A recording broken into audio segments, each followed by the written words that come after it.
Joining us today.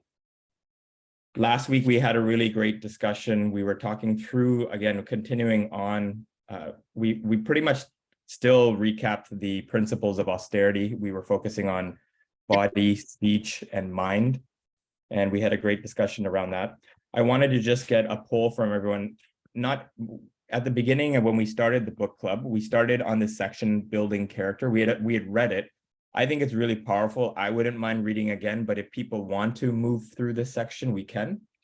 But we are pretty much at the page 170, and the section's called Building Character. Again, a really amazing section if we wanted to just start from here. Otherwise, we would just move to 175. If people don't remember it, we can just read it again. I do remember, but I think it's worth reading it again to Sure. recalling it in our eyes. Good. I'm happy that you feel that way, because I really enjoyed reading this for maybe the third or fourth time. Does anyone want to kick us off?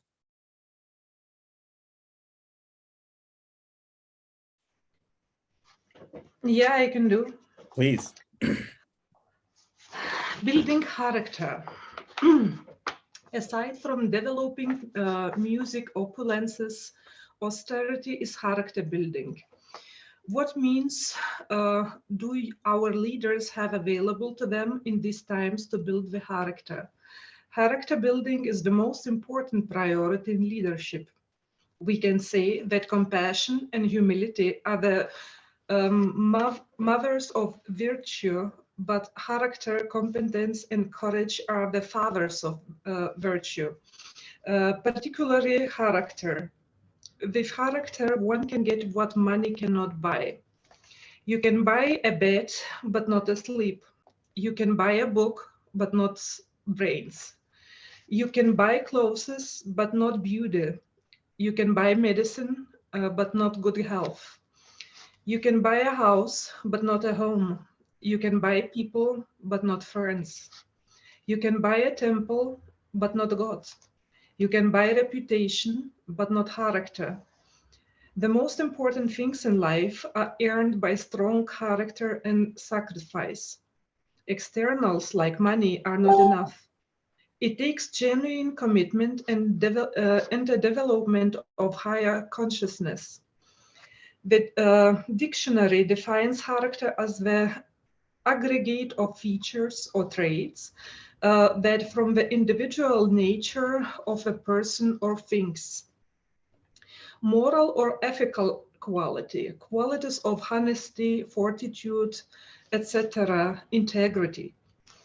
The crime rate is ever increasing due to the moral poverty. One congressman recently told me that we are slowly becoming a culture that says that the only right thing is to get by. The only wrong thing is to get caught. If it feels good, do it. And if you don't want to do it, don't. If you don't like it anymore, divorce it. If it becomes inconvenience, divorce it. If you can't handle it, drink or drag your problems away. This is true because people have no cohesive sense of morality to guide them in their actions. Therefore, they are left only with their sensual desires. This is not an era where most people function according to ethics. We have no clear understanding of morality or personal integrity, because they have been taught to live their lives based on revelism. Speculation and relativism can never develop a strong culture of productivity, love, and trust. Such a low trust culture will interfere with teamship and synergy, and will constantly produce bad managers and poor leaders. In Srimad Bhagavatam 1.16, I'm sorry, Germans jumped in, it is said that no one should accept a position of authority over others unless this character is spotless.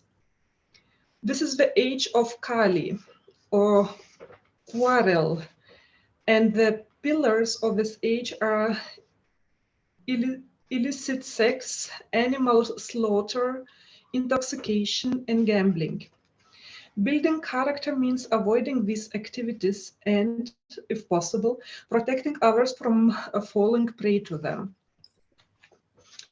The Bhagavatam states that a leader must protect and care not only for his constituents, but even for the plant and animal life within his kingdom. You want to have someone else read? Yeah. Perfect. I can pass. It's a long section.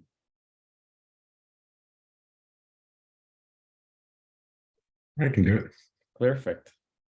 The four leaders of the human society, namely the sannyasis, the brahmana, the king, and the public leader, must be tested crucially by their character and qualification. Before one can be accepted as a spiritual or material master of society, he must be tested by the above-mentioned criteria of character. Such public leaders may be less qualified in academic qualifications, but it is necessary primarily that they be free from the contamination of the four disqualifications, namely gambling, drinking, prostitution, and animal slaughter. King Uttanapada tested his son's character. King Parikshit also showed strong character. It was his strength of character, his integrity, that allowed him to rule a vast empire. We can develop stronger character by studying others who have outstanding character. Character is the ability to rise above self-interest for the sake of others. Character is who you are when others are not watching. For example, we can reinforce our consciousness by allowing what we are in private to be open to public scrutiny. Character is shaped by how we choose our everyday thoughts, words, and actions. Watch your thoughts, they become words. Watch your words, they become actions. Watch your actions, they become habits. Watch your habits, they become character. Watch your character, it becomes your culture. This list helps us reflect on how thoughts, words, and deeds are integrated into habits that are responsible for our character development. As we are more focused on our thoughts, words, and deeds, we will naturally develop better character. Conversely, no one can have good character if he or she is weak in any of these areas. Integrity, after all, means wholeness. Many people have poor character because they lack courage. They may not have the boldness to stand up against negative opposition and to support truth, service, and justice. Therefore, they succumb to deviations. Another obstacle in building character is when we become caught up in temporary pleasure. We should be careful not to confuse temporary pleasure with enduring happiness. Pleasure is an event. Enduring happiness is a process. Pleasure is often something that we attain easily and cheaply, and it usually later descends into frustration or anxiety. Enduring happiness often comes after we have surmounted difficulty. That is, it does not usually have its roots in temporary pleasure. Pleasure often means doing what feels good right now, while genuine happiness is based on doing what is morally proper. Nowadays, too many people go about trying to feel good rather than do good. As we've mentioned, we must become the change that we expect in others. In other words, all things change as we do. We should be asking ourselves constantly, what do I need to change about myself to help others change? We cannot be good leaders if we're not good followers. We cannot build teams unless we ourselves are strong team players. We cannot teach our kids self-discipline unless we are self-disciplined. We cannot enjoy a happy marriage if we're not good partners. We cannot have a strong network of friends unless we are good friends ourselves. And we cannot develop a close community if we are not good neighbors. A Chinese proverb tells us, "You tell me, I will forget. You show me, I will remember. You involve me, I'll understand." A leader can tell people about character building, then help them take notice of others with good character. Most importantly, the leader can have good character and always interact with integrity. Then he or she will be an excellent role model for others, and people will better understand what it really means to live with character. Warren Bennis, the distinguished professor of business administration and founding chairman of the Leadership Institute at the University of Southern California, explains how leadership is character, which I fully agree. He writes, "I think leadership is character. Character is a word that comes from the Greek engraved. It's from the French inscribed. It isn't a superficial style. It's got to do with who we are as human beings and what shapes us. I also believe that character evolves as we grow and develop. Bhishma's last instruction to Yudhishthira on managing the kingdom consists of his explanation that ultimately all things will be left behind. It is only Dharma and our character that follow us out of this life. Ultimately, our real identity is based on our character. Thank you. Again, a power pack section. Any reflections?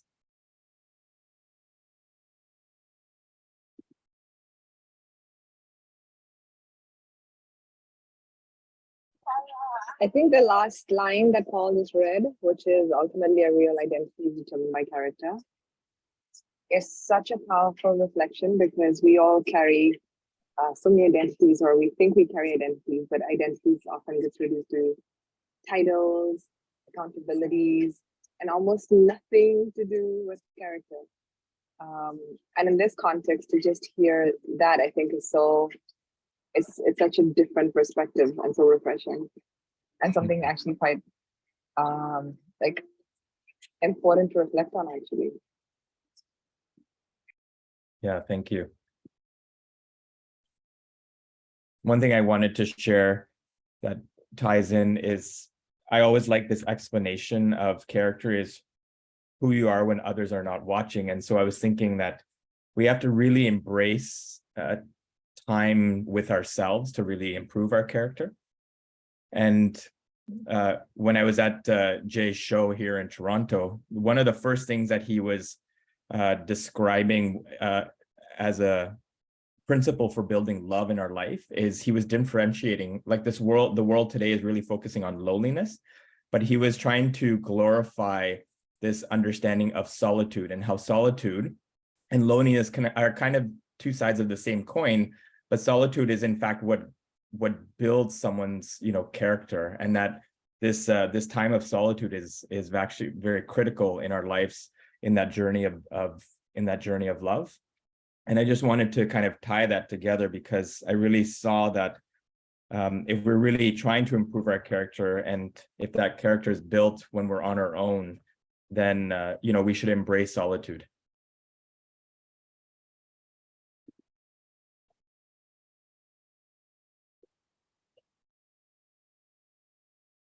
Any other reflections or takeaways from this section?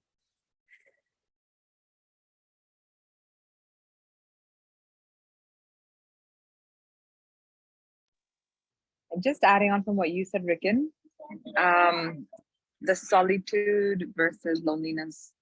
I feel there's a third in between, which is the fear of being alone.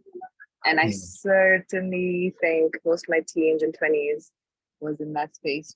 And I vividly remember a conversation with a friend in Perth when I used to live there, who we used to love going to watch movies, and she could often go watch a movie by herself, which is cinemas. And to me, the reaction was so intense, and that occurred like ultimate loser status to ever go watch a movie by yourself, because it validated how, well, basically failure in friendships was happening, or how you are nobody, and whoever goes to movie by yourself, and God forbid I'm ever seeing solo at a cinema, what would people think? Like all of those crazy thoughts coming from the world is placed in the invitation thing. Versus like really, and it all comes from this, just the human yearning and desire to belong, and how we get perceived and seen. And in that context, I think even like the other side of the coin is with that mindset, that even being in a room full of 1,000 people, you can still feel lonely, because the sense of not belonging is inherently with us wherever we go. And so I think the importance of solitude is something that really must be taught, I think, from early ages, where it's okay to not constantly feel companionship, need companionship in order to feel like only then can something happen, versus being with and enjoying our own company.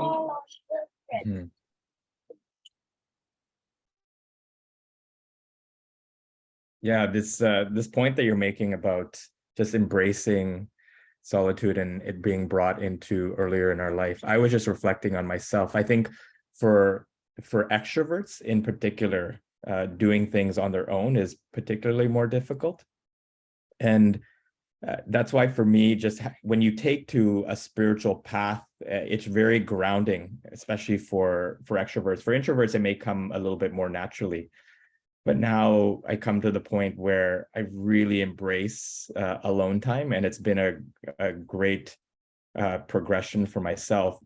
But I was also, the flip side to that, a mentor of mine, he was once said that, in our spiritual journey, if we're extroverted, we have to become more introverted. And if we're introverted, we in fact have to become more extroverted. And so I really that really spoke to me, because I think, it was kind of marrying two different personalities, and that there's space for both, but that there has to be a balance also for both sides. Because the growth for the introvert is trying to be around people and situations that will, again, Palak and I were just reflecting that an idea that was just brought to me is that, marriage and partnership, a mentor was saying, he's like, it's the accelerated school for self-development. And the reason being is because when you're on your own, you just never have that same friction than when you're with somebody else. That friction that comes, and again, sometimes it's very obvious, sometimes it's very subtle. And that friction that comes is just so vital for our growth. And so again, just this idea of kind of marrying this idea of both introverted and extroverted are they have its place, but each person has to look to the other for their growth. Thank you for sharing that, Ambika. Anybody else from this section? Or otherwise we can continue reading. Please, Paul. For me, it's that connection between your thoughts become your culture. And as we are more focused on our thoughts, words, and deeds, we will naturally develop better character. And it's sort of like the planting of the seed starts at the thought. Yeah. And I was just reflecting, if you remember the book of Dharma, Simon, he talks about 6 models for how not to live. And one was getting stuck in the story we tell ourselves, or just the stories we tell ourselves. And I was just thinking that idea of the stories we tell ourselves, that's in fact our thoughts, and it starts there. So to me, I just made that connection when we were just reading that section, and it's really hard sometimes not to get stuck in our own story. So I just I made that connection, and I'm glad you brought that up, was just that everything starts right there. And I'm glad you connected thoughts to culture, because we know that it translates into our words, but making the leap to culture is a really really amazing connection. It's so amazing how everything is kind of connected and balance between each other, because this on our hand side to that what you Rikin told, it is said when you're stuck in your own mind theater, you have to start with the discipline and doing the things just to go out of that. So that means that the first step out is just you get up in the morning and do what is needed to done. I mean, take that meditation, take that sport, take that cold water or whatever it is, and that's how you get to the balanced another one as well. Just sort of. Yeah, no, thank you. And I think for thoughts especially, I think that's where the importance of who we surround ourselves is so critical, because they really, I've come to see that they really have shaped, they really impact our thoughts. And as a really easy starting point, I mean, one, if we want to be around other, people, but, what we read, what we see, what we listen to, all these, the people we surround ourselves, they're all kind of at the base of shaping our thoughts. Tiffany? Comment about the story. So I've been seeing the counselor for, I don't know, we've been together for 10 years. And he calls himself a narrative therapist. And I was like, that's a different way to describe yourself. But what his tagline is restoring your life. And it just goes back to that again. It's how we restory, how we retell our lives to ourselves, right? Because all we have in the beginning is programming. We're just completely programmed, and we think that's our story. And so I still remember the day that I got it. It's like, I'm restoring my life. I'm just rewriting it again. And the thing is we get to choose it, right? So yes, we can have all these external influences, but when we kind of come to the point that, yes, this is our choice of what we choose to do from this day forward. And how do I want to write that story for the rest of my life? So I'm glad we brought up this whole storyline concept. Yeah, thank you. It's a great reflection, and that idea of choice is very empowering.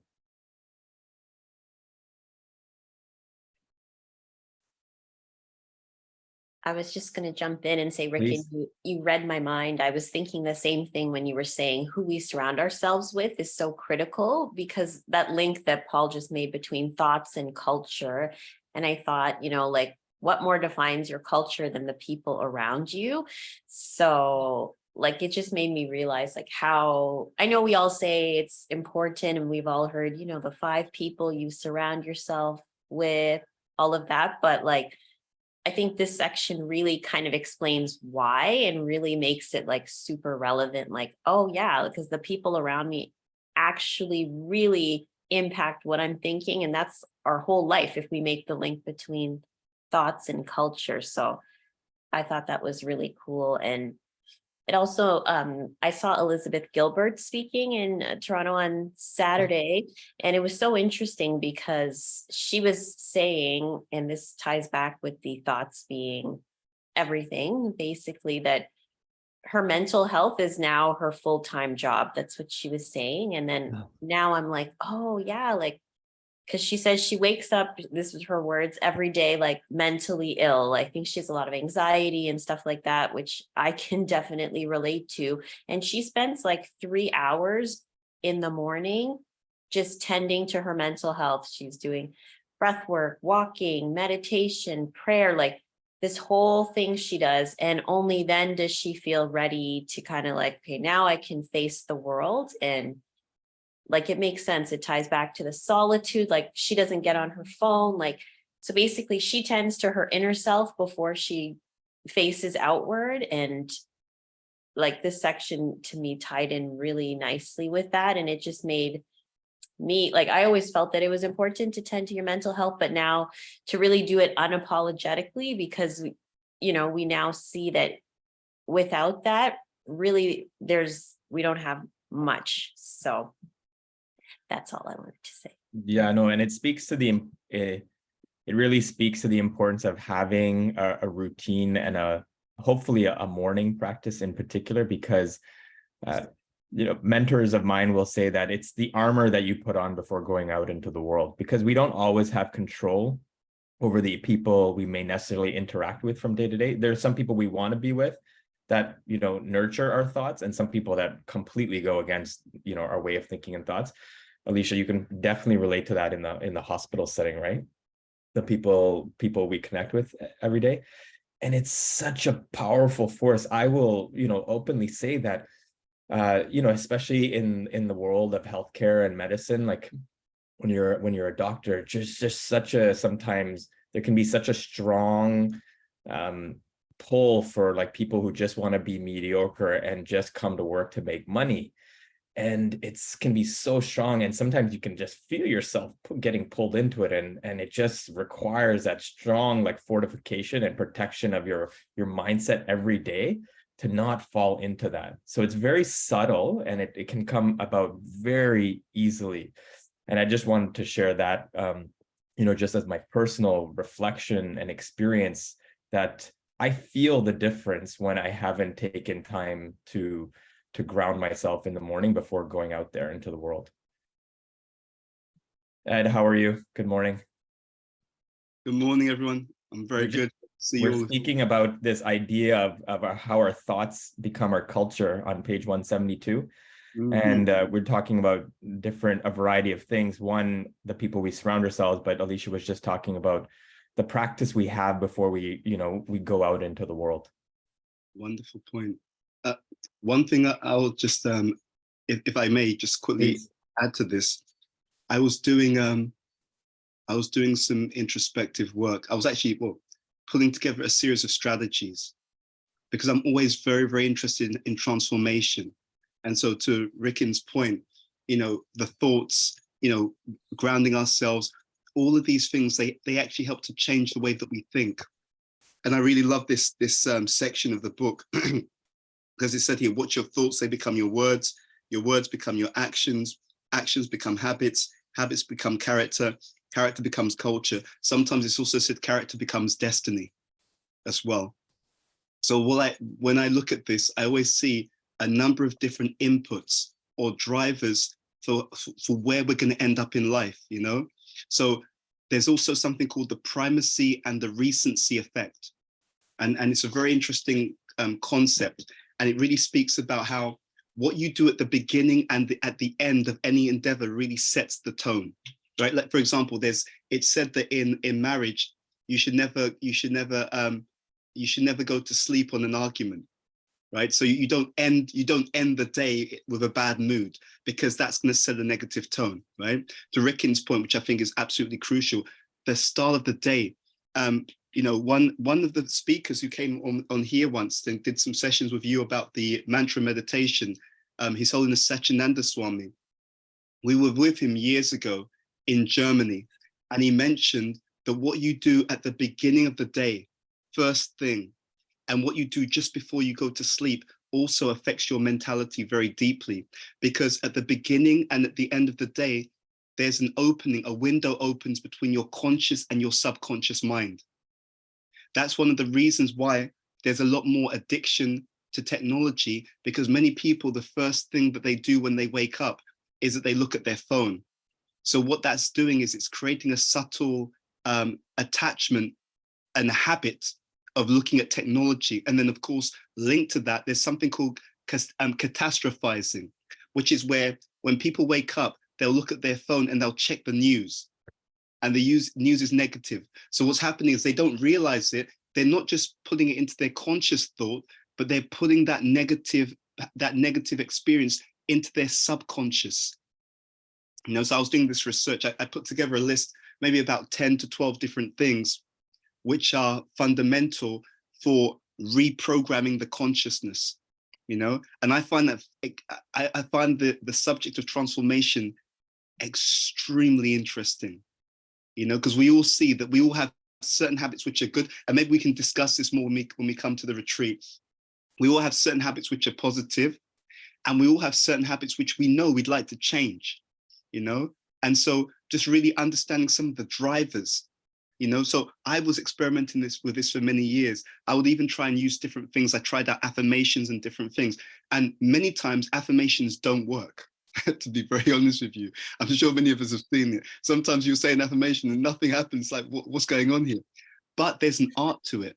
There's a science to it. And one of the things I tried for some years, this is many years ago, actually this is many, many years ago, but it worked, was affirmations first thing in the morning, when that window between the conscious and the unconscious mind was more open, and therefore the affirmation went deep into the unconscious or the subconscious, and that's where it actually has more of a transformative effect. Anyway, that's a whole thing. I won't get into all of it now, but just since I've brought that up, another thing that they found with affirmations is the affirmations have to be realistic. So they have to take you from where you are right now, a bit of, you know, maybe 1 or 2 steps forward. So if someone is lazy and, you know, inactive and lethargic, having an affirmation saying that I'm completely active all day, it's too much of a stretch. So the subconscious mind will reject it as being too far-fetched. But if the affirmation was just, you know, it was just taking a next step or 2 forward. So from being lethargic, it's, you know, I start the day with a clear plan and execute one activity effectively at the beginning of my day. Then you've gone from being lethargic to executing one thing. So it's not so unrealistic that your subconscious mind says that's completely ridiculous. You're not like that. But rather it's just moving it a step forward, and then you can move another step and another step. But yeah, it's just such a, you know, it's when, you know, when Rickin told me that you were reading from this section, I thought it's just such a powerful section, sorry, because our character and our destiny are inextricably linked. You know, the more that we actually build character, the more that we literally remove a whole range of issues that would otherwise turn up in our life. You know, and I was writing some, my wife and I were discussing some things that I'm writing. And so once it's all ready, I'd like to show it to you, but it touches upon this theme, you know?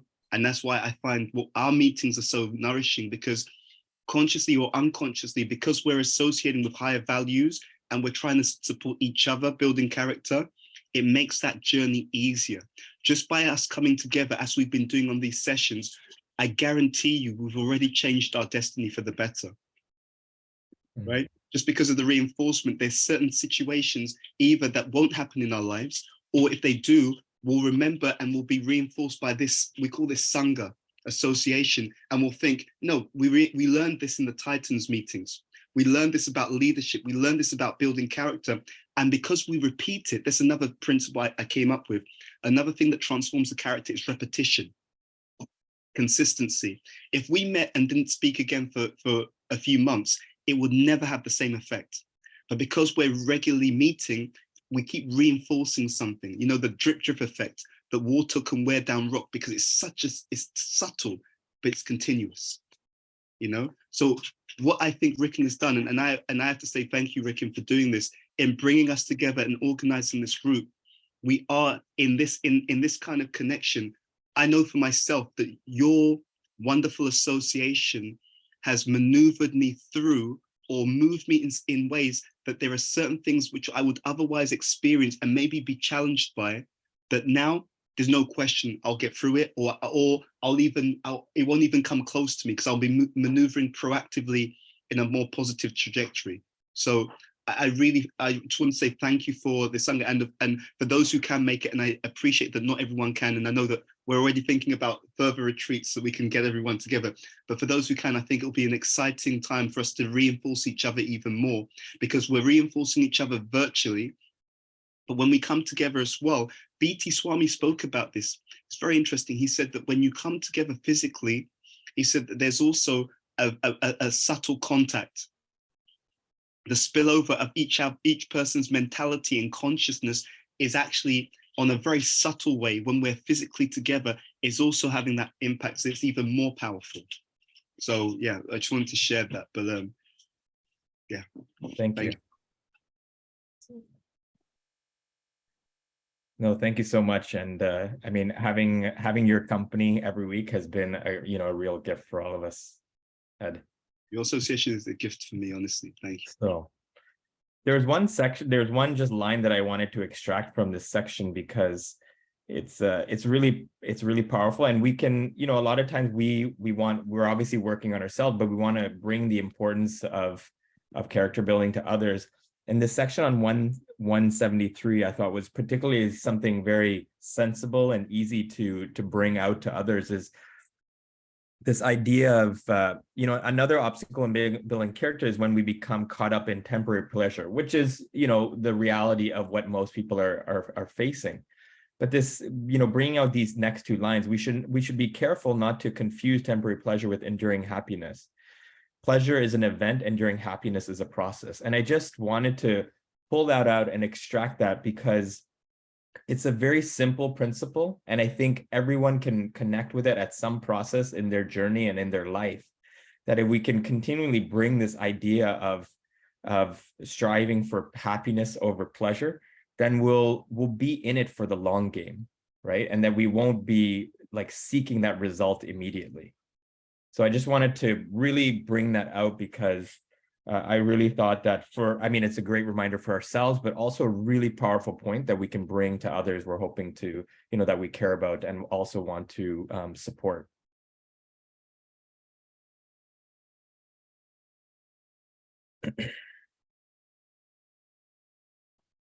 Ronnie, good to hear from you, or good to see you. Any other reflections before we move on? Can I ask a question to Ed? Please. So Ed, I still remember one of the sessions we did with you maybe a year ago, but it kind of went to this concept of the Chinese proverb. You tell me, I will forget. You show me, I will remember. You involve me and I'll understand. And I remember writing in my journal, and I can't, if you can tell me the way that you said it, because it was just sort of thing that, we can learn. I think you said it was, we can learn by listening, we can learn by seeing, but when we do it or when we explain it to somebody else, that's really how growth happens. Yeah, absolutely. So Tiffany, yeah, I remember it very clearly. And it's in the book. It's in the Leadership 2 book as well, the same book. So B.T. Swami says we tend to recall about 70% of what we discuss, 80% of what we experience, and 90 to 95% of what we teach or share. So one of the best ways to learn anything is to actually pass it on to other people. And I was thinking about this. I was in a place in America called New Vrindavan earlier this year. And we were explaining that in a retreat to a few people. And one of the things we talked about is how, you see, when you share something with another person, you're also indirectly passing that same information into your own mind. You see? And that's why I was actually thinking about this for all of you, to be really honest with you. I was thinking that there's two things I was thinking with regards to this group. This is why we get you to share with each other. Because in sharing it, you're actually teaching your own self. That's what good sharing is self-teaching. It is actually, it's almost like you're communicating a message to your own mind while you're sharing it with other people. So they benefit, but actually, to be honest with you, you benefit even more when you give something away than when you actually just consider it for yourself. That's the power of it. In other words, selflessness is the ultimate form of self-interest when it's done wisely. So to your point, Tiffany, yes, I've seen it in my own life. Because if I have to explain something to all of you, I have to start thinking about it. I've got to really understand it. I'll be like, well, Tiffany's going to ask me how this works or how this fits in. See, it forces me to immerse myself more deeply in that subject matter, which again is another way of accessing the subconscious. Yeah, because when you keep meditating on something, it goes beyond the barrier of the conscious mind and it starts to go into the subconscious mind, because that meditation on something is like the internal repetition. You see, when we keep meeting, it's external repetition, but it's also when we keep thinking about something, it's internal repetition. Yeah. So I really want to encourage you. Maybe we'll see if we have any time for that today. But one of the things I was thinking about was just to get people more and more find ways to share with the group, and also to take the knowledge that you've learned and at least tell one other person one or two key things that you've taken away. But I was thinking a good exercise could be, we ask you outside of one of these sessions to share with someone else something that you've both learned and imbibed. You see, so something that you're knowing and doing, because if you embody something, and I see Ricken as a good example of this, when you embody something, and that quote relates to this, you make it part of you. And when something is part of you, you do it on a day-to-day basis, you play around with it, then you get a deeper realization, because it's almost like you're playful with the subject. Like when we used to be young, we had toys.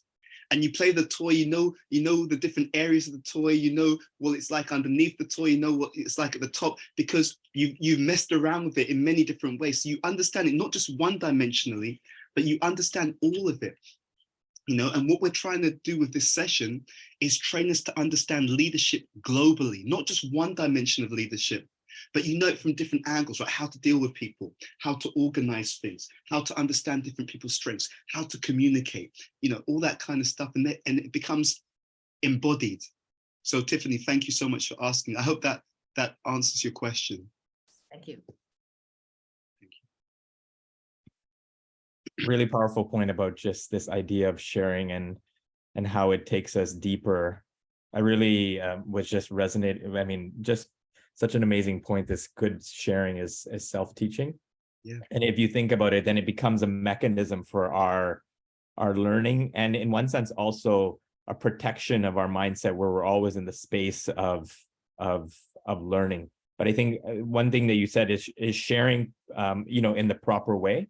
Because I do think that people can share without, also with a variety of intentions. Great point. Great point, Rick. I mean, absolutely. And actually, you sharing the proper way, underlying it, there's at least two attitudes. The first attitude is humility. In the Bhagavad Gita, in the 13th chapter, verse number 8, the first thing that's stated as a symptom of knowledge is humility.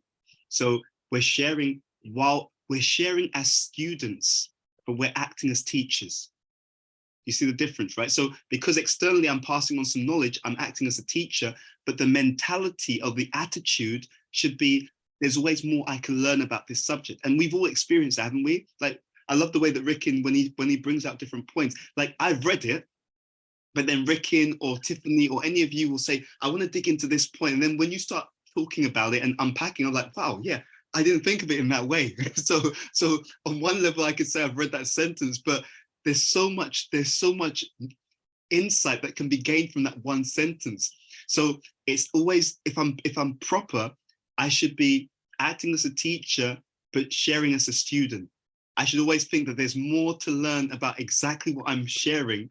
And so that way, if I'm open and if I throw it out to the group, then you'll give me another perspective. I'm like, wow, yeah, oh yeah, that I could use it that way. Or, oh yeah, that also implies this. I didn't see that, you know? So it's absolutely true. So the first is the humility in sharing and the selflessness of sharing. I'm sharing to enhance and to help you to be the best that you can be. It's not that I'm sharing because I want them to think that I'm superior to them, or if I share them, they'll think that I'm above them and I can control them and use them for my purposes. That actually kills the knowledge. So it's the selflessness and it's the humility. So both things, if they are there, then you get more and more and more. I've seen in my own life that if I'm able to be compassionate, then actually the universe gives me more insight. Because it's like, okay, if you're going to actually use it to help people, I'll give you even more insights so that you can help people even more. But if I have the wrong mentality, then all the knowledge will just dry up. Yeah. Such a powerful point on a very subtle aspect of sharing that I think can often get missed in today's world, especially one of mass social media. Gotcha. Yeah, I was delivering some training to, and I'd like to do some of this with you guys at one point. I was delivering some training about communication, and one of the things that we were sharing, that we were looking at one video, and it was saying that in the modern world, there's too much information, not too little. It's way too much. There's too much information and too little wisdom, you know? And so trying to kind of turn down all the noise and tune into the nuggets of wisdom, that's often what we need to do to be more fulfilled in our lives. But I also saw Ambika had your hand up. First of all, Harry, great to see you, Ambika. Thank you for being here. How can I be of service to you? Hey Ed, great to see you. And I love this entire conversation around sharing, because what I've experienced firsthand is every time I'm delivering any one of our programs, that journey of 10 weeks, without a doubt, my life, I feel, transforms as a teacher, but because in delivery, I feel I'm the person in the room, and somewhere everything gets applied to me in the process. And I think there's this, and it's sharing coming from personal experiences, sharing coming from acquired knowledge, understanding, wisdom, like all of it integrated. And that I always find there's never been a program I've gone through that we've led where the personal purification hasn't happened through the process. So not before, but like through the process, because we're so, like, all the sharing, all the serving, all the contributing. And so when you said selflessness, when done right, is the greatest act of self-interest, is such a powerful way of just capturing that whole experience. Yeah, it really is, Ambika. I'm still thinking about that point.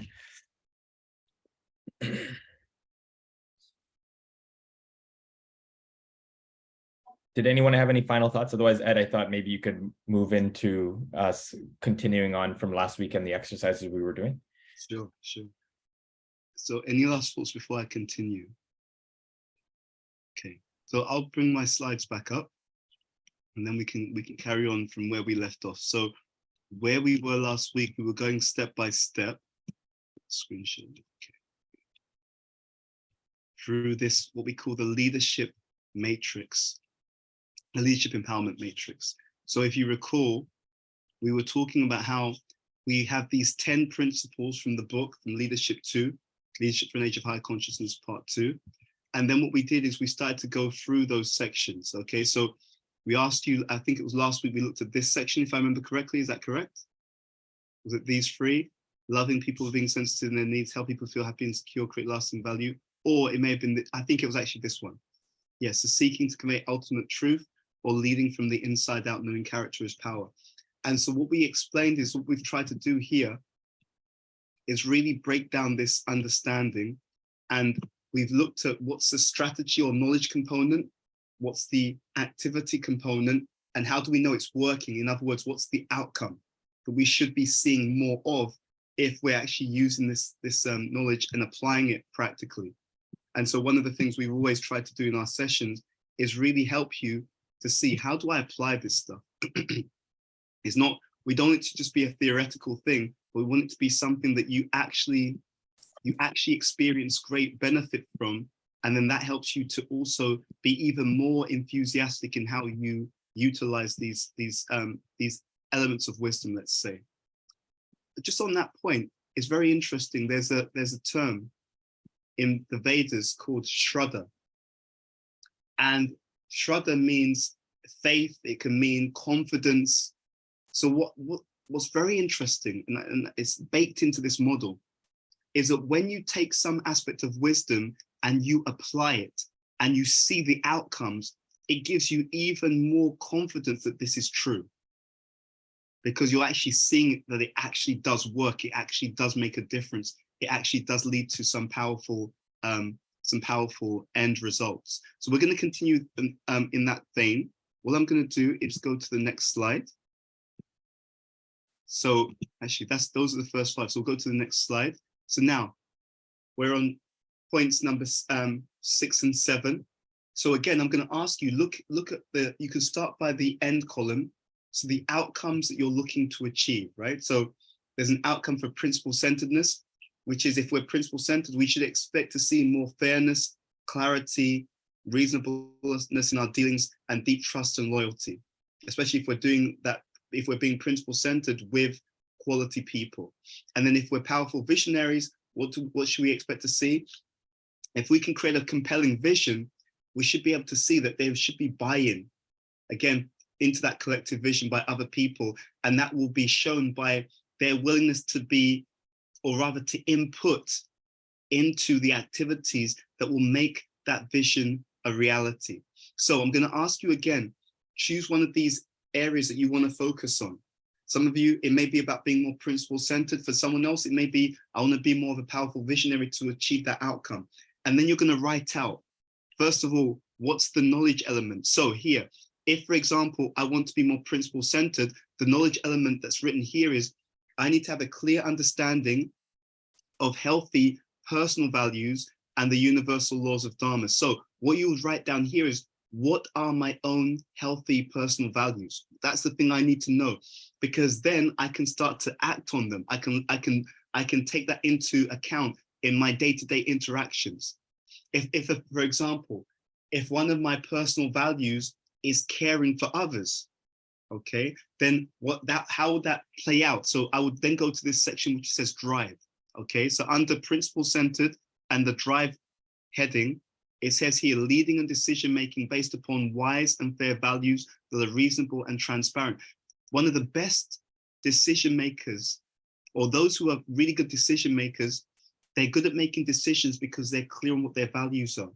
So whenever they have to choose between different options or opportunities, they just have to ask themselves a question: which of these opportunities or options are aligned with what I truly value, what's truly important to me?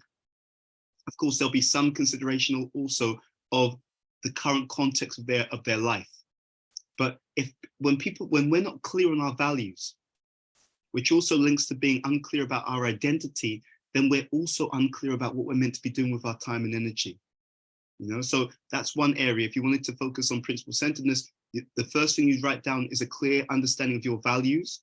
Universal laws of Dharma, you may or may not have so much information about that, so we can cover that another time. But you'd write out your values. And then in the next thing, you'd write in the next section, what you would write out is, how would I use these values in making decisions? So any reflections on that, right? Maybe if I'm caring about people, and I need to spend a bit more time on that, or I hire people into my business who are also people-centered, you know, because we want everyone to feel cared for. Or maybe it's about training my team. This is how I want your hospitality to be in the project, whatever it is. Now, if you were focusing on being powerful visionaries, the first section says here, a strong sense of outcomes that are both desirable for the collective good, inspiring and attainable. So you would write out, what exactly do I want to see over X period, 5 years, 10 years, 1 year, whatever it is. To be a powerful visionary implies I've got a powerful vision. I've got a clear idea of the outcome that I'm looking for. And sometimes it can take time, but you would start that journey today. You'd start to write out, what do I think I want to see in my life? Maybe in a particular area, or what do I think that I want to see in my business? You write that out. And then the second section, you think about, how do I communicate that vision in a way that inspires other people? In other words, what I would do is take the first writing, and then I'd have to think, who would I need to share that message with? Who do I need help from to make that vision of reality? What's important to them? And then I start to craft a message from what I'm looking for and how that goal will also be attractive, important, inspiring to them. So if let's say that we wanted to create a global organization, I'd need other people to be involved. I'd need people who are business people. Why would they get involved in my project? Okay, maybe you can be, maybe the pull would be, you can be part of a legacy. We want to create something that's never been done before, a global organization. You'll get experience, you'll learn new things, you'll get to work with a great team, right? So I'm thinking now, not just about the outcome I want, but also who needs to be involved and why they would work with, why would they want to work with me on this vision? In other words, what's in it for them? And that's why I used to start to craft that communication. So what I want to do is give you some time. Again, Ricky made a very good point last week. We don't want to run through this for the sake of it. We want it to be valuable. So take your time now, choose one of these two areas, and then, so principle-centeredness or powerful visionaries, and then start to write out the details as it relates to your particular situation, okay?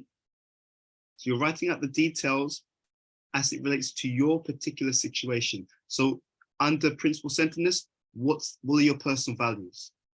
That's the first thing to write. And then based upon that, the second thing for principle-centeredness, how can you use those values to make decisions which are wise, reasonable, fair, transparent? When I think about that point, I would immediately think, for me, one thing I immediately can see for myself is that when I'm in meetings, I should explain not just the decisions, I should explain why.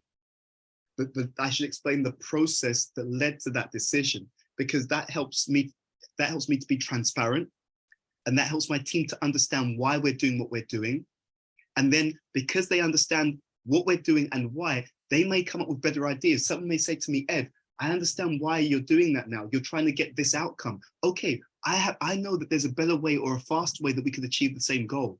Right, fantastic. Because now that I know why you're doing it, now that I know how you got from here to here, now it gives me more ability to input into the decision making and to even speed up the entire process of what we're doing, or scale up the entire process of what we're doing.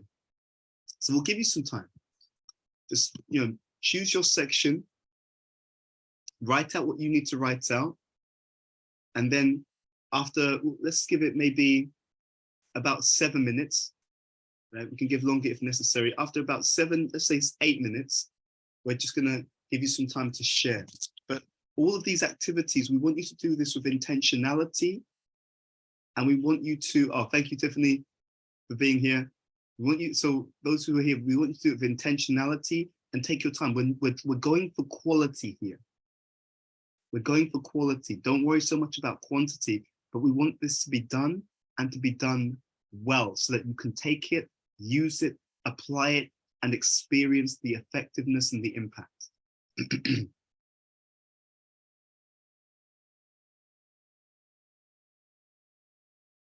So 8 minutes. And I have a quick question. With all these, I love how you teased out every single one of these qualities and traits.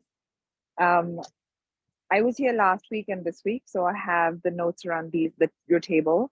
But for the earlier qualities, is there any way we could get the slide or screenshots of, like, just so we have the 3 separate columns for each leadership trait to keep reflecting on, please? Absolutely. I'll send them to Ricken, and he can put Great, he can thank send you. it to all of you on the group. We'll share with you all the information. So all 10 principles with all the elaborations. you. that you can see here. No problem. We'll get that done for you today.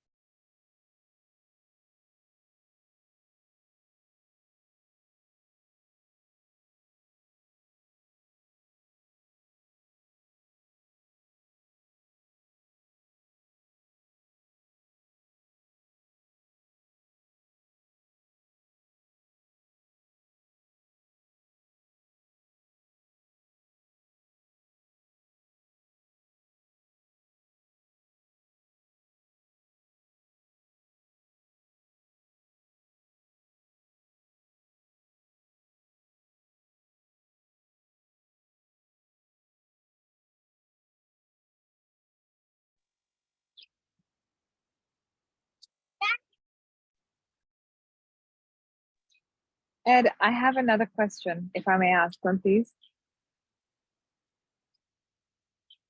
So on the values, so right now I feel like there's 2 directions around where I see my applicability around principles being applied. So the question is around the 3rd column, destination and clear outcomes and vision of success, which is in, because I feel the outcomes are completely different based on those 2 separate parts, but the values are the same.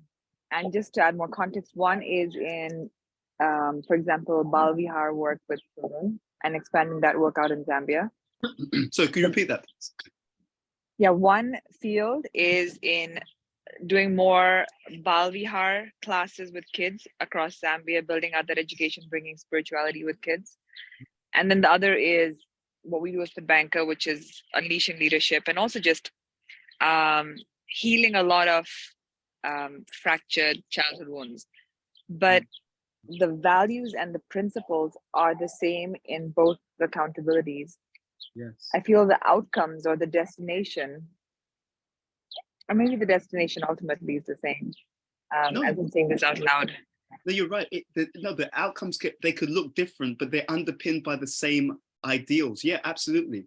In any situation, like for example, what good looks like, it can be different in different contexts. But if, for example, were you talking about principle centeredness or powerful visionaries? Which one were you focusing in on first? Principle centeredness. Yeah, absolutely. So what we would say here is that the outcome, if you're focusing in that particular area, the outcome would be, yes, there'll be external outcomes in terms of the particular project-based outcomes, but you'll also have this, if you're principle-centered, the way that people respond to you, because of seeing that you're principle-centered, is that they're going to have more a sense that actually she's fair, so we should be fair, right? Because they're going to be copying the behavior of the leader. So we should, if we're doing this properly, we should see that people are more clear because the leader's demonstrating the behaviors, the principles that we should be following. So it's clear. I understand what Ambika believes in. I understand why she does what she does. I understand that she's principled and therefore she's fair. So I'm more likely to be fair. She's clear. She's consistent in word and behavior. So I'm more likely to have clarity. She's reasonable. So therefore I'm more likely to respond to her reasonably. I read one thing recently saying that oftentimes, or in an organization, you'll have people who feel that they've been treated unfairly. And because they feel that they've been treated unfairly, the way that they respond is that they may steal from the organization, and they feel justified because, you know, you didn't give me the promotion even though I worked so hard, I deserved it, so I'm going to take something anyway because I'm getting what's actually rightfully mine. You see? So that's when it's not, when they perceive a lack of principle, then you get unreasonable and unfair behavior because I don't trust you because, you know, why did you promote this person although they didn't do any work and they put their name on my work and I worked twice as hard. But this is the opposite. If we're doing this properly and we've got good people or reasonable people, we should see more fairness from their behavior, more clarity. They'll be more reasonable. They'll trust us more because they see that they're not someone who just says yes or no based upon whatever they can gain in the moment, but they're principled and they're fair and they're loyal. So now I've got loyalty towards you. Does that clarify how we're talking about this? So this vision about the destination is what you should see more in terms of how people relate to you. But the outcomes in terms of the particular business or project, yeah, that can be varied. Absolutely. Okay, no worries.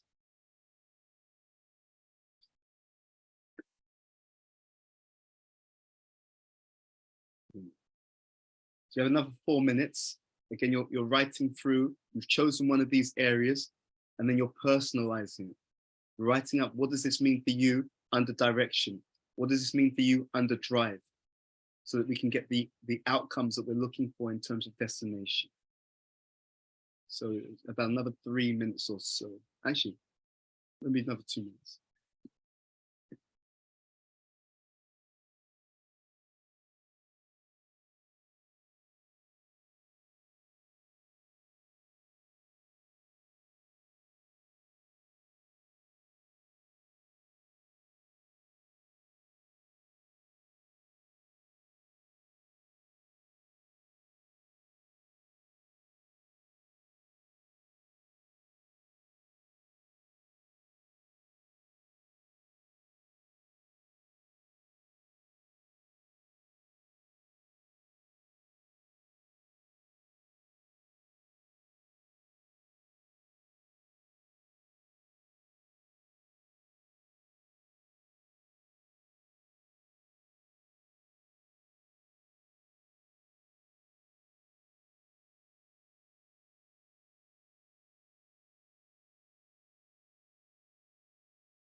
Okay, so just checking in, has everyone had enough time to make their notes? No? Okay, so do we, 1 more minute, 2 more minutes, what would work? 2? Okay, we give 2 more minutes. Okay, no worries. Just checking in how Avni you're doing, checking in how Ambika, how you're doing. Okay, you're good. Christina, checking in.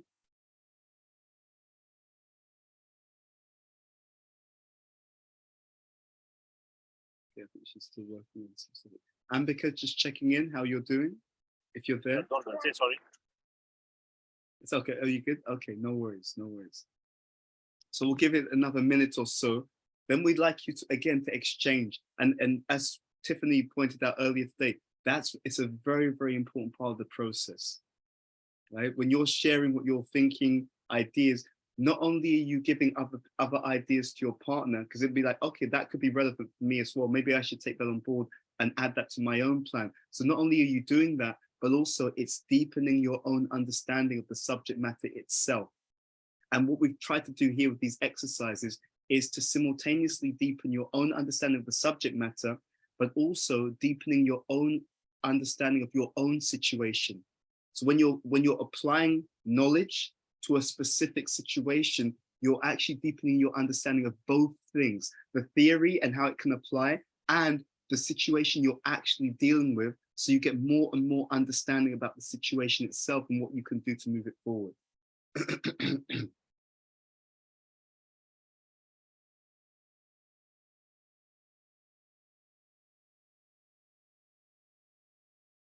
Another few seconds, and then we'll start the sharing.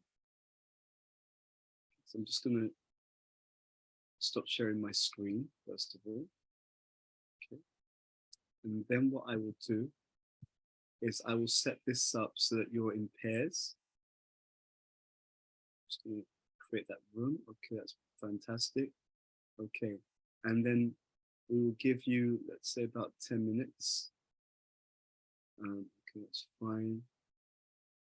We'll give you about 10 minutes to have that discussion. I'm just setting up the situation now. We can expand the time if necessary, but we do want you to really dig into what you've been writing down and also get that peer-to-peer feedback. I'll just share this before I send you into the breakout rooms. There's a technique that they use in the military called red teaming. And I think I mentioned this on the previous session, and we use it sometimes in our leadership development. That is, in the military, they would have one group in the military create a strategy. Then they would give the strategy to another group in the military, and the second group who received the strategy, they're tasked with one objective: try and find all the weaknesses in my strategy. And you can think about that in business. If you have a business and you've really thought it through, then you give it to someone else who you trust and you say to them, find all the weaknesses in my business plan. Then what that does is you get to see anywhere that the business plan could go wrong, and then you can have contingencies in all those areas. And because we've created the business plan, often you need someone else's viewpoint who's looking at it with fresh eyes, because they may pick up on things that we would miss because we're so close to the material. So it's the same spirit in which we're going to do this activity now. What will happen is when I start the activity, you don't have to press anything. It will automatically move you into the breakout rooms. Okay. And the technique that I talked about is called red teaming. What I'll do is I'll find some information on it and I'll put it into the chat window while you're having your conversation, just so you can find out more. Yeah. So you can look up. It's very interesting. I think you'll find it really fascinating. Okay. So I'm going to put you in pairs and we'll give you about 10, 11 minutes to start sharing what you've been writing down. And I'll add some red teaming information into the chat window over the next few minutes. Thank you.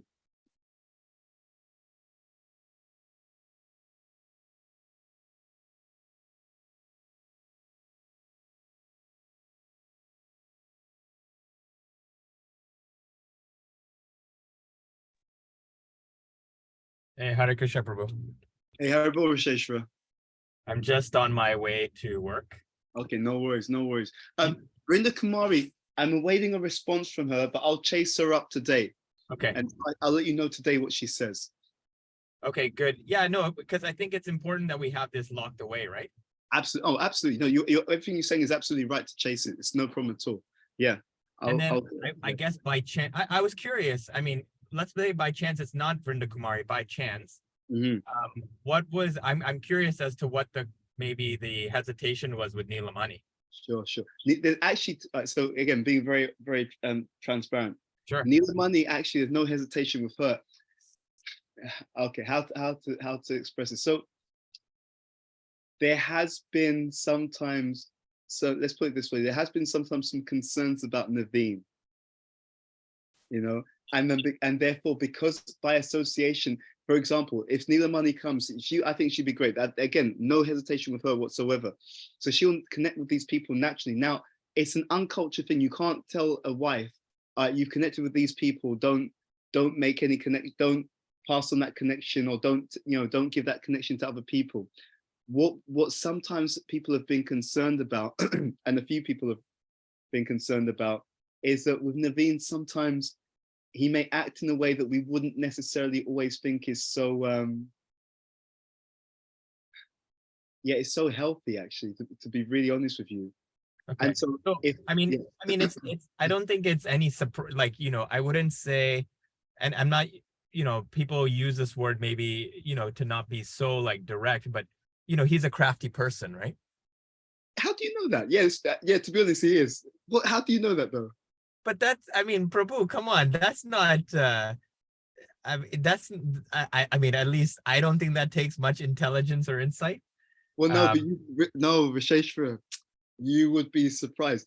I'm impressed. I won't lie to you. I'm impressed. You don't, people have complained to me, right? And I've definitely seen that side, but not everyone sees that side. This person, anyway. And also, to be honest, I want to be fair to him. I don't want to be unfair. He's done a lot of hard work, and he's actually done a lot to, you know, of service. It's not to label him a bad person at all. But to be honest, there are sometimes he's behaved in ways which is like, that's not good, you know. And it's also, and it's sometimes it's unfair, to be very honest with you. It's a bit, so he can be very, since you just already know, he can be very crafty. I don't yeah, even and I don't even know specific situations, but obviously someone who accomplished, you know, like, you know, who has accomplished a lot, right? yeah. There has to be, you know, I think there's, when people are trying to get stuff done, especially if you're like a missionary, sometimes you may be like, you know, totally ethical, and sometimes you may have to kind of, you know, massage things to get things done too, right? Yeah, but that's true. That's true. And actually, I've no issue. To be honest, I don't really have an issue with that, because there's an ethical way to do it.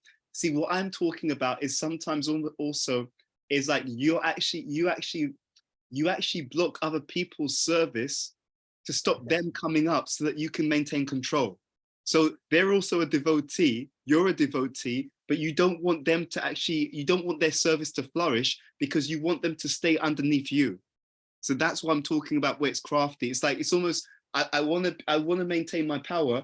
And if we played fairly, I couldn't do it because these people may be better than me at something. So not only am I trying to move my situation ahead, but I'm trying to sabotage their situation so that they don't come up.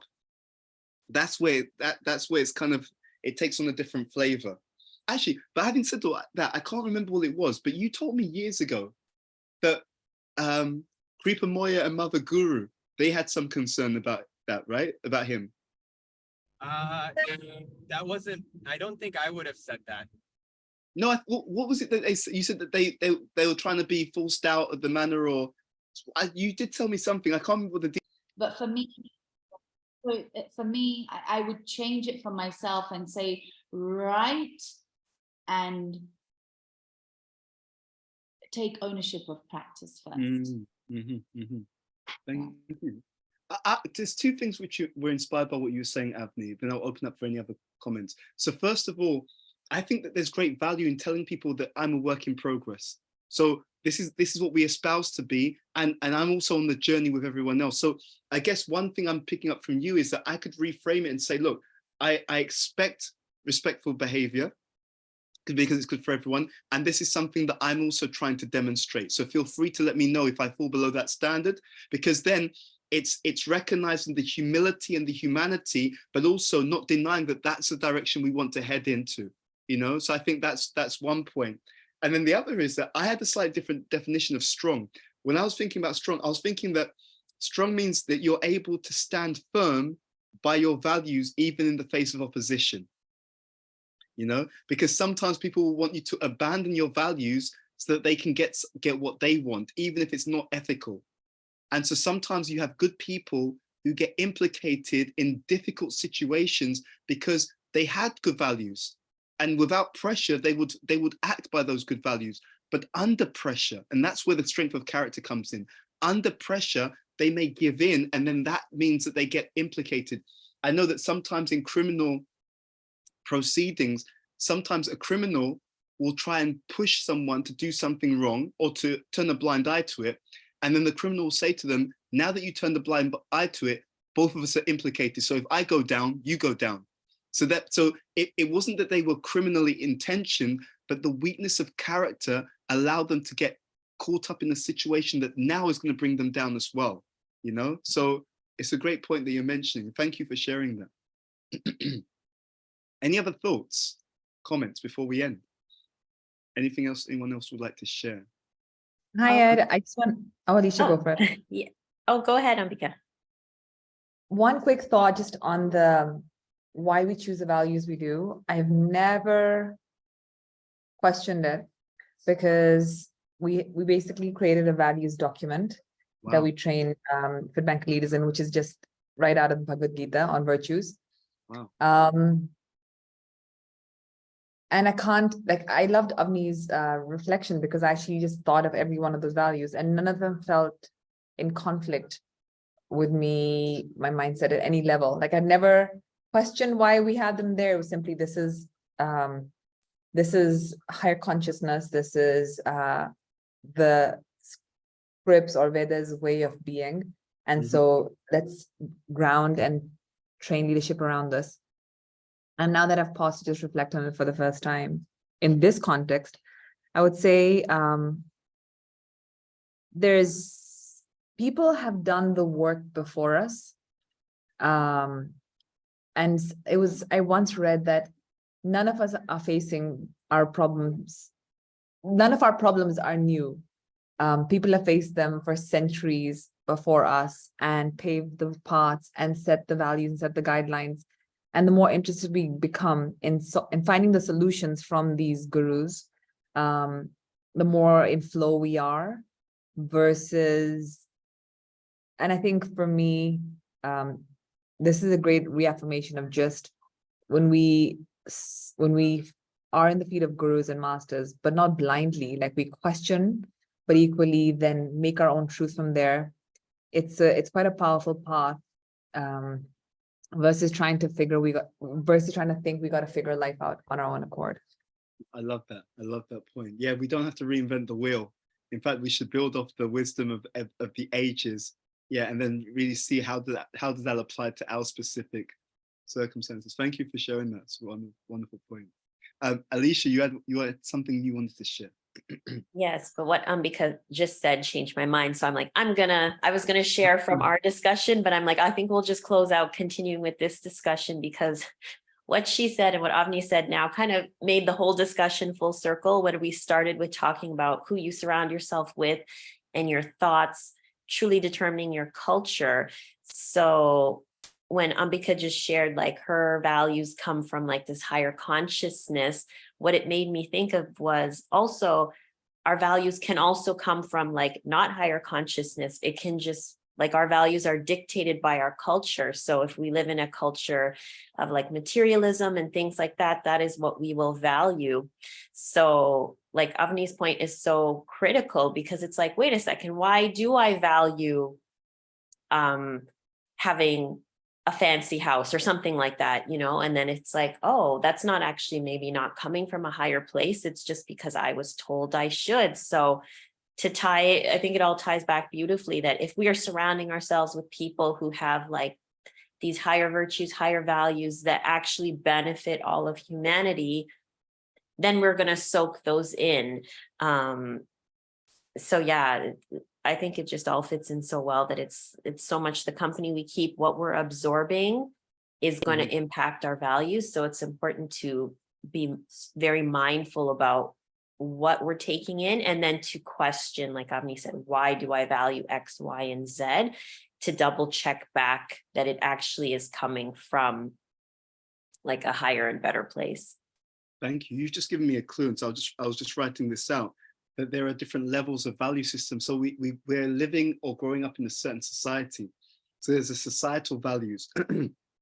Then within the society, there are different subcultures, right? Or cultures. So you'll have actually like an influence of those two interplaying. And then to your point, Alicia, you have your own personal sphere of association, right? Your own close circle of people who you're really tight with. And then the values that are shared amongst that group is also having an influence. Then also everyone has by their own personality style, a certain way of looking at the world. And there's values there. But what's the ultimate is this like higher consciousness. Because those values really speak to the deepest satisfaction of the self. So thank you for that. So 1, 2, 3, 4, 5 levels. Very, very, and of course, people may or may not align with some of these stages more than others. For example, I've seen this, and I've definitely been there before, where you may have someone who's very soft and gentle, right, and just values being caring, kind, and sensitive. But if they get into a circle of friends or people who are very rough and say, no, you shouldn't be like that, you're just being soft, it's weak, don't care about people's feelings, then that person may try to suppress their more refined values in order to fit into that circle of friends, you see? And then they always feel awkward because they're not really like that circle, but they're trying to fit in. Sometimes they call it the ugly duckling syndrome, So there's many different factors that will influence how people do or don't live in a way that's harmonious. And some people, they may adopt values which don't make them happy. And at a certain point they realize, I'm trying to be cutthroat and ruthless, but it's just not me. I'm not happy doing this. I don't believe it. And they have to throw off those values to tune into values which are more aligned with who they are authentically, And I find that sometimes when you look at the values of higher consciousness, they align with the best aspects of who we truly are. And to your point, yes, some people, if they're too much on the lower level of consciousness, their values will reflect a more selfish mentality. But as they become more elevated in their own thinking, then their values also change. Those values become values of their higher self rather than the values of the lower self. Yes, very, very powerful point. Thank you for sharing that. Any last comment before we close then? Okay, again, thank you for a wonderful session. Ambika, I'm going to send to Rikin some stuff about red teaming, and I'll send him the slides as well. Okay, so then that way you'll get all that information, and then we'll carry on the conversation next week. Thank you very much for your time. Take care. Thank you. Thank you so much. Thank you. Thank you. Bye-bye. Thank you. Bye-bye.